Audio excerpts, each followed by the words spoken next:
Boa noite, terça-feira, 26 de abril, Dia Nacional de Prevenção e Combate à Hipertensão Arterial. Metade das pessoas que têm pressão alta não sabe. Nós vamos falar sobre os riscos desse desconhecimento com o cardiologista Roberto Berber. E ainda... Vereadores aprovam incorporação de gratificação no salário dos servidores e adiam a votação de projeto que regulariza imóveis fora do padrão. Prefeitura faz reunião para definir o projeto de contenção dos alagamentos na Avenida Nações Unidas e a única conclusão é de que o município não tem como bancar a obra.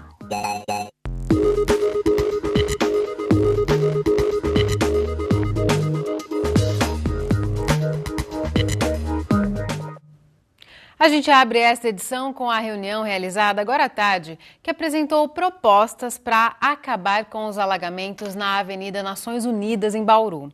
É uma resposta a uma exigência do Ministério Público, que entrou com uma ação em 2013, obrigando a Prefeitura a estabelecer um plano emergencial de interdição de pontos críticos na cidade. A busca de uma solução definitiva para a avenida faz parte dessas ações. O problema é que, para isso, seriam gastos até 237 milhões de reais, dinheiro que o município não tem. É só chover forte em Bauru que a Avenida Nações Unidas volta a ser um rio. Isso porque embaixo dela está canalizado o córrego Água das Flores, que já não suporta mais o volume que vem de áreas pavimentadas e sem escoamento. Para tentar resolver o problema das constantes inundações, a Prefeitura contratou uma empresa para elaborar um projeto de manejo das águas na avenida. O acordo foi firmado no valor de R$ 290 mil e na tarde desta terça-feira foram apresentadas 6 propostas.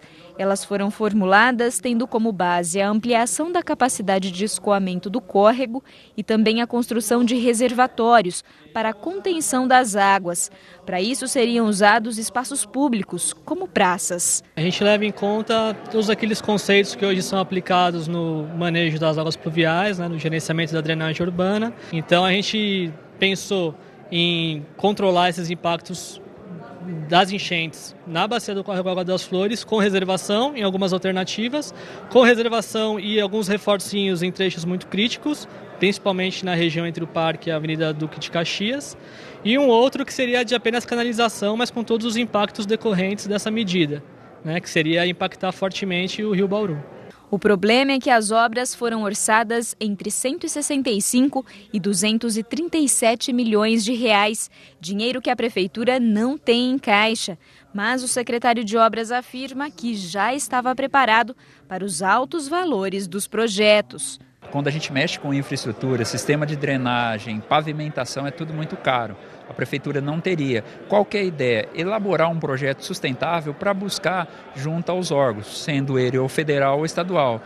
A nossa meta é encaminhar para o Ministério das Cidades. Depois da apresentação dos projetos, foram montados grupos de trabalho. Representantes de diferentes setores da cidade se reuniram para discutir sugestões às propostas iniciais. Até o momento estava sendo trabalhado o projeto por engenheiros da empresa contratada, engenheiros da Prefeitura e arquitetos.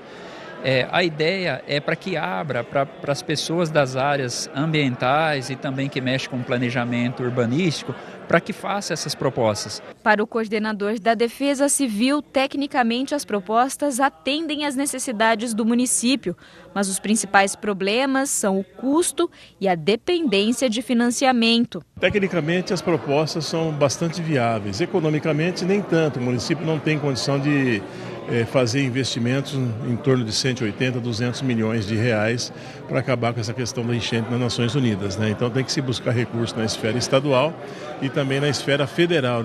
Já a secretária de Meio Ambiente, Lázara Gazeta, questiona a metodologia usada. Na visão dela, a preocupação ambiental foi deixada de lado. Na verdade, as propostas seriam só para resolver a questão das enchentes e uma proposta de estar fazendo a abertura parcial do Ribeirão das Flores não foi apresentado e a gente gostaria que a empresa também fizesse a apresentação de uma proposta nessa linha. E quanto às propostas de estar utilizando áreas verdes para piscinões, Eu fico um pouco preocupada porque a cidade de Bauru a gente já tem um clima extremamente quente e fazer uma destruição de praças, quanto tempo uma árvore voltará a cumprir a sua função ecológica? Todas as sugestões apresentadas devem ser avaliadas pela empresa contratada. A gente espera agora receber algumas curiosidades, algumas dúvidas, montar um debate e ver o que nós precisamos também adaptar as nossas soluções e as alternativas para atender todo mundo.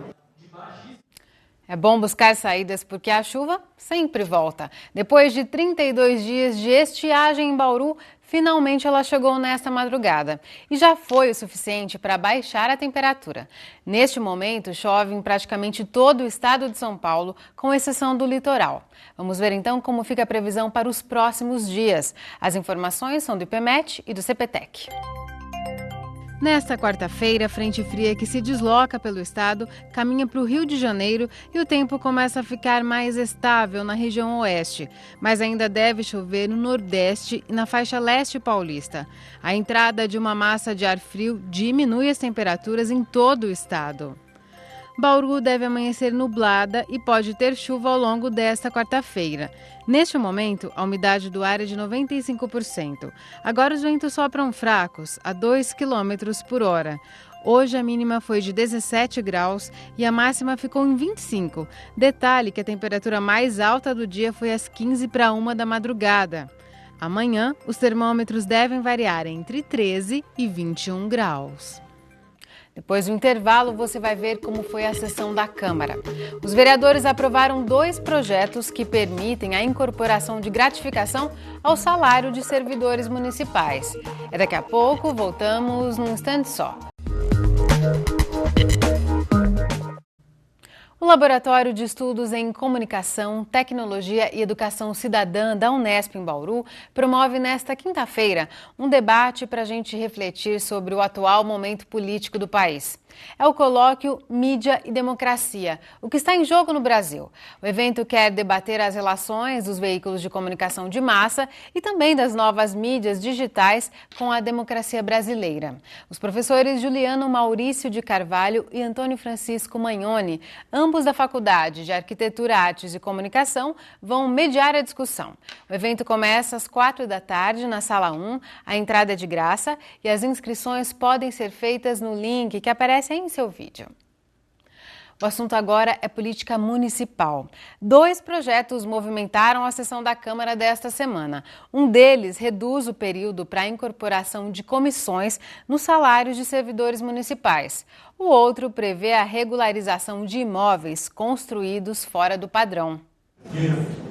O projeto de lei que autoriza a regularização de imóveis construídos fora dos padrões técnicos exigidos pelo município foi enviado à Câmara pelo prefeito Rodrigo Agostinho na semana passada. O objetivo era abrir mão de algumas penalidades e dar um prazo de 12 meses para que os munícipes adequassem as construções. Um levantamento aéreo feito pela prefeitura aponta que quase 31 mil imóveis estão irregulares na cidade. Mas ainda na semana passada, Roberval Sakai apresentou emendas que mudavam o teor do projeto, retiravam exigências de segurança e de proteção ambiental contidas na proposta original e permitiam que qualquer imóvel fosse beneficiado, inclusive construções de até 300 metros quadrados. Diante do impasse, Fabiano Mariano pediu o sobrestamento do projeto. Agora acredito que cada vereador tenha mais condições de dar o seu parecer em relação ao projeto, porque as emendas que foram colocadas, algumas foram reformuladas, outras foram retiradas e acredito que o projeto possa ser agora apreciado em condições mais favoráveis por todos os vereadores aqui da casa. Mesmo depois da avaliação das emendas, Roque Ferreira afirma que o projeto do Executivo não seguiu os trâmites corretos, deixou de passar pelo Conselho do município. Como você está mexendo com zoneamento urbano, com o espaço público da cidade, o plano diretor determina que o projeto de lei passe pelo crivo do Conselho do município. E isso não foi feito. Foi o que motivou, então, o presidente do Conselho, na minha opinião, corretamente, a solicitar que a Câmara sobreste o projeto de lei e que o projeto seja submetido ao Conselho, né? e volte para a Câmara Municipal com a posição do Conselho. A Câmara pode acatar ou não a posição do Conselho, a mesma coisa do Executivo. Já na opinião de Marquinho da Diversidade, mais uma vez está sendo discutido o problema e não a causa dele. Para o vereador, seria necessário oferecer condições aos moradores para que já construíssem os imóveis de acordo com a lei. Em 2007, numa foto aérea, foram identificados 75 mil imóveis irregulares na nossa cidade. Agora, numa outra foto, em 2013, foram identificados mais 40 mil imóveis. Ou seja, as pessoas continuam construindo de maneira irregular na nossa cidade. Mais uma vez, nós estamos aqui combatendo o efeito e estamos deixando a causa de lado. E eu trago ideias como a cidade de Marília, que desde 2004 já oferece plantas para a população de baixa renda. E no caso de Goiânia, mais evoluído ainda, oferece no seu site da prefeitura um modelo de 5 plantas, de 4 a 5 plantas de casas para a população de baixa renda de até 70 metros quadrados. Outro projeto em discussão esta semana é o que altera o período em que um servidor municipal precisa ficar em um cargo comissionado para que o adicional recebido seja incorporado ao salário. Hoje, a lei diz que são necessários 10 anos em um cargo comissionado para ter direito à incorporação. A proposta do prefeito é que o período passe a ser de 7 anos. A principal crítica à proposta do Executivo é de que essa seria uma forma de beneficiar apadrinhados políticos e que também implicaria em aumento nas despesas com pessoal em um momento de crise. No entanto, grande parte dos vereadores defenderam o projeto na tribuna. O número de servidores é muito pequeno e a comissão também é um valor pequeno se for comparado com o salário dos servidores. Agora, compete ao Executivo gerenciar as suas contas, não é? De forma que durante o ano ele se prepare para o aumento, pelo menos da inflação, que virá no início do ano seguinte. O projeto que regulariza a construção de imóveis que não seguem as exigências do município foi sobrestado de novo por mais uma sessão a pedido do vereador Roque Ferreira. Já o texto, que diminui o período de 10 para 7 anos para os funcionários da prefeitura incorporarem a gratificação em cargos de confiança, foi aprovado. Votaram contra os vereadores do PSDB, Lima Júnior e Fernando Mantovani. 2 legisladores não votaram, apoiados num parecer da consultoria jurídica da casa. Roque Ferreira, por ter uma filha que trabalha na SEBS, e Eduardo de Souza, por ser médico na rede municipal de saúde. Outro texto em votação que também permite a incorporação da gratificação, só que nesse caso para diretores escolares, também foi aprovado. Foi aprovado ainda um projeto que atende um pedido antigo dos defensores de animais, a proibição da queima de fogos de artifício, que provoca pânico em alguns bichinhos. Agora a prefeitura não pode mais soltar rojões em nenhum evento da cidade. O texto é de autoria do vereador Renato Purini, do PMDB. Depois do intervalo, a gente conversa sobre os cuidados com a pressão alta. Hoje é o Dia Nacional de Combate à Hipertensão e quem vai dar as orientações é o cardiologista Roberto Berber. Tem perguntas? Mande pra gente pela internet ou telefone. Vamos para um rápido intervalo e já estamos de volta. Estamos de volta para falar sobre os cuidados com a pressão alta. Hoje é o Dia Nacional de Prevenção e Combate à Hipertensão, doença que atinge cerca de 30% da população brasileira. É muita gente e para tirar nossas dúvidas recebemos em nosso estúdio o cardiologista Roberto Berber. Roberto, muito obrigada por sua presença aqui no Nesp Notícias. Obrigado. Roberto, a Sociedade Brasileira de Hipertensão estima que metade das pessoas que têm pressão alta não sabe que sofre com a doença. Então, como se fecha o diagnóstico de hipertensão? Realmente, a hipertensão é uma doença que normalmente não dá sintomas, né? Então, se a gente não for atrás dela, esperar sentir alguma coisa, a gente vai levar muito tempo para fazer o diagnóstico e normalmente vai fazer o diagnóstico numa fase tardia, onde a gente já tem as complicações da doença da hipertensão arterial, tá? Então, para fazer o diagnóstico, a gente precisa ativamente fazer medidas de pressão, aferições de pressão arterial. Então, a pessoa precisa procurar um médico, fazer uma avaliação médica e fazer diversas medidas de pressão. Uma medida isolada de pressão arterial elevada não dá o diagnóstico, porém, várias medidas de pressão arterial elevadas fecham o diagnóstico do paciente ser um paciente hipertenso. Em diferentes dias e diferentes horários, inclusive? Isso, quanto mais medidas, melhor vai ser o nosso diagnóstico, mais preciso vai ser o nosso diagnóstico. Às vezes a gente já tem ferramentas como o mapeamento da pressão, que é um equipamento que faz a medida da pressão arterial durante 24 horas, de 15 em 15 minutos, de 20 em 20 minutos, que nos ajudam a chegar a esse diagnóstico. Mas medidas isoladas de pressão, diversas vezes, por vários dias, em diversas ocasiões, faz a gente chegar ao diagnóstico da hipertensão arterial. E qual que é o índice considerado alto? Quando a gente chega em 14/9, de forma genérica, nós já estamos com uma pressão elevada. 14/9. 140/90. No idoso acima de 60 anos, a gente tolera um pouquinho mais do que isso, mas de forma geral, o limite é o 140/90.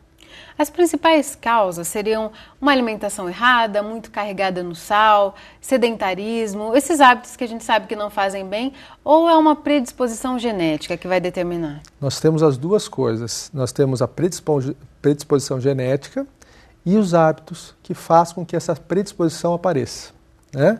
Então, aquela pessoa que tem vários familiares hipertensos, pai, mãe, irmãos, tem maior chance de se tornar hipertenso e tem que estar mais atento à hipertensão e tem que procurar ajuda médica. E os hábitos como o sedentarismo, a obesidade, a alimentação rica em sal, né? A falta da atividade física, que é o próprio sedentarismo, o estresse elevado, também favorecem o aparecimento da hipertensão arterial. E a pessoa pode ter, doutora, a predisposição e não desenvolver, mantendo hábitos saudáveis? Sim, muita gente tem história familiar de hipertensão, mas não desenvolve hipertensão. Por quê? Porque ele se cuida, ele tem bons hábitos, ele faz uma boa alimentação, ele faz atividade física, ele evita o excesso de sal nos seus alimentos, e ele tem o controle do estresse, então ele acaba não desenvolvendo aquela característica genética que ele carrega. Quais são as principais consequências? Os riscos são muitos, né, da pressão alta. Sim, a hipertensão é uma causa de muitas doenças, de muitas complicações, tá? O acidente vascular encefálico, o derrame, é uma das consequências da hipertensão. A insuficiência cardíaca, que é o coração ficar fraco, né? O próprio infarto do miocárdio, que é o entupimento dos vasos do coração com a morte de um pedaço do coração, é uma consequência da hipertensão. A insuficiência renal, cegueira, impotência sexual. Então, a hipertensão ela é uma causa de diversas complicações. Inclusive das principais causas de morte no Brasil, né? As doenças do coração. As doenças do coração são as principais causas de morte no Brasil e no mundo, né? E um dos principais fatores de risco das doenças de coração é a hipertensão arterial. Então, quando nós fazemos o diagnóstico, nós tratamos a hipertensão arterial, nós estamos prevenindo diversas doenças, inclusive a morte por doença cardiovascular. E quando o paciente tem o diagnóstico fechado, você é um hipertenso, tem que tomar remédio para o resto da vida? Muitas vezes a gente consegue controlar a hipertensão sem remédios. O tratamento da hipertensão não é só com remédio. Aí entram as mudanças dos hábitos que nós comentamos. Atividade física, alimentação com menos sal, o controle do estresse. Em algumas pessoas, em muitas pessoas, a gente consegue controlar com essas medidas. Porém, em outras, é necessário o uso do remédio. E aí tem que ser todo dia? Tem que ser todo dia, porque como nós estamos falando de uma doença crônica que não tem cura e tem controle, nós temos que usar o remédio continuamente. Se no decorrer do tratamento, com as outras mudanças de hábitos, a gente conseguir controlar a pressão, a gente, porventura, pode até retirar o remédio, mas isso tem que ser com orientação médica. Não é uma doença que tem cura, você não vai usar o remédio e se curar da hipertensão, você vai controlar a hipertensão. E tem uma estimativa que é muito alarmante entre os idosos, de que mais da metade seja hipertensa. E isso é um sinal, doutor, de que a pressão ela vai naturalmente subindo com o avanço da idade? Sim, é isso mesmo. Com a idade, vai aumentando os nossos níveis pressóricos, né? E com isso, vai aumentando a prevalência de hipertensos por idade. Então, os idosos têm muito mais hipertensão do que os jovens e as crianças, tá? Que também podem ter hipertensão, né? mas no idoso é muito mais prevalente. Então, a avaliação tem que ser mais perto, a gente tem que buscar com mais afinco pelo diagnóstico no paciente idoso. Você disse que a hipertensão ela não tem sintomas, mas uma crise, um pico de pressão alta, as pessoas costumam falar, eu estou com dor na nuca, acho que eu estou com a pressão alta. Isso tem sentido, essa relação, doutor? Sim, pode ter. Você pode ter uma elevação aguda, abrupta da pressão, provocando sintomas. Não é o mais frequente, mas pode acontecer. Nessa situação, é uma emergência, é uma situação de emergência, é importante você procurar um atendimento médico de emergência para fazer uma avaliação e ver se realmente aquela dor de cabeça ou aquele sintoma realmente é da pressão. Ou, às vezes, ela pode ser consequência de um outro problema de saúde, tá? Que, consequentemente, também está fazendo a elevação da pressão. Por isso é importante procurar avaliação médica numa situação dessa, porque o médico está capacitado para diferenciar o que está acontecendo e como que vai ser o tratamento. Numa situação de um pico de elevação, é preciso administrar medicamentos? O que se faz para baixar a pressão? Numa situação de emergência hipertensiva, a gente usa medicamentos para baixar a pressão rapidamente. Nessas situações, a gente usa remédios que agem dentro do vaso, dentro da veia, no soro, né? Que agem para fazer a pressão baixar bem rapidamente. Mas essas são emergências, são exceções à regra. O importante é lembrar que a hipertensão realmente é uma doença que, na grande maioria das vezes, não dá sintomas. Então, a gente não pode esperar sentir sintomas para se preocupar com ela. A gente tem que procurar fazer um check-up, fazer avaliações, fazer medidas de pressão no decorrer da nossa vida, principalmente aquelas pessoas que têm histórico familiar ou têm fatores de risco, para que a gente faça o diagnóstico antes de ter as complicações. Tá certo, doutor. Muito obrigada por suas contribuições. Obrigado. O Nesp Notícias fica por aqui. A gente volta a se encontrar amanhã, neste novo horário, às 19h, ao vivo. Tchau!